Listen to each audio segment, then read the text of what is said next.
Teachers, what was the worst neglect case you've ever witnessed? Some kids bring you smiles, and some bring you silent, invisible cries for help. I met one of those kids when I was teaching English abroad in South Korea. The first time I saw her, I thought she'd wandered into the wrong classroom. She was so small. She could have passed for a first grader, even though she was in third. Her uniform looked like it had been fished out of a donation bin, and her shoes had holes so wide I could see her socks. Her hair was a mess, but it was her eyes that caught me. Tired eyes, the kind you only see on someone who has lived a life far too heavy for their age. The Korean teachers at my school told me not to worry too much, saying her father wasn't in the picture, her mother was poor, and she was also battling cancer. They said that was why the girl looked the way she did, but that explanation never sat right with me. She had two older sisters, both of whom I also taught, and they were the picture of health. Well-fed, clean uniforms, bright smiles, and yet they wouldn't even look at their younger sister, as if acknowledging her would be some kind of punishment. I'd seen sibling rivalry before, but this was something darker. It became clear quickly that she was starved for more than food. She was desperate for kindness. During lunch, she'd linger by my desk,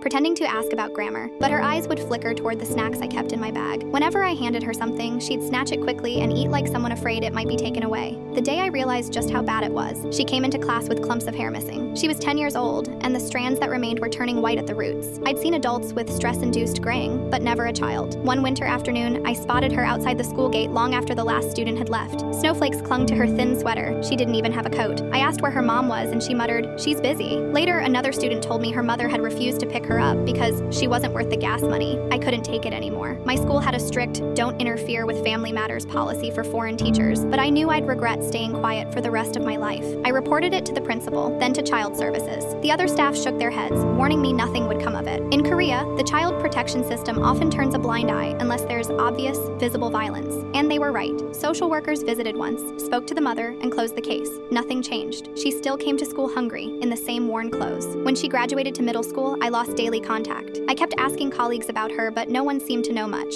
I thought about her constantly. The girl who never smiled unless I gave her food, the one who stood outside in the snow without a coat. Years later, I returned to Korea for a short trip. On a cold winter night, I stopped by a small convenience store near my old school. A young cashier greeted me with a polite bow. Her hair was darker now, but her eyes, I knew them instantly. It was her. Before I could say anything, she looked at me for a long moment and said, "You're the teacher who gave me bread." My chest tightened. "Yes. Do you remember me?" She gave me a faint smile, but it wasn't warm. "I remember everything. Thank you for trying, but you should have left it alone." Before I could ask what she meant, a man's voice from the back of the store barked at her to hurry up. She flinched, lowered her head, and handed me my change. As I walked out into the snow, I realized something. She had never escaped. She had simply grown into the life she'd been forced to live. I still think about that moment. Sometimes, trying to save someone doesn't free them. It just makes you part of the memory they carry.